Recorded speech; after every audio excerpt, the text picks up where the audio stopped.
İmam Əhməd İbn Həmbəl rəhməhullah qiyamətin kiçik və böyük əlamətləri barədə geniş biliklərə malik olmuşdur. Qiyamətin əlamətləri iki hissəyə bölünür. Kiçik və böyük əlamətlər. Kiçik qiyamət əlamətləri: 1. Peyğəmbər sallallahu aleyhi və səlləmin gəlməsi. 2. İslamın yayılması. 3. Əxlaqın pisləşməsi. Yəni insanların əxlaqi dəgərdən uzaqlaşması, yalan, hilə, saxtakarlıq və əxlaqsızlığın artması. 4. Pul və zənginliyin artması.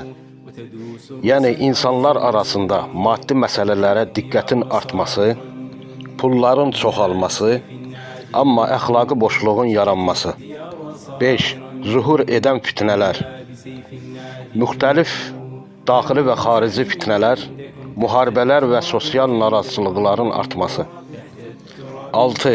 Qadınların artması, yəni qadınların sayı kişilərdən çox olması. 7. Köhnə dövrün tərifi və yeni şeylərə meyl.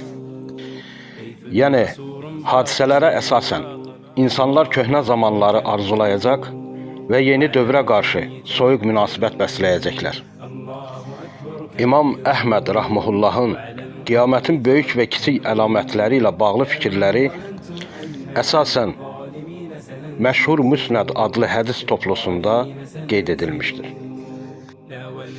O həmçinin demişdir: zinanın və içkinin açıq-aşkar yayılması, zinakarlıq və içki içmək adi hala çevriləcək, günahkarlıq yayılacaq. Həmçinin İmam Əhmədin rəvayət etdiyi hədislərdən Peyğəmbər sallallahu aleyhi və səlləm kişilərin qadınlara bənzəməsini, qadınların da kişilərə bənzəməsini qiyamətin əlamətləri kimi göstərmişdir.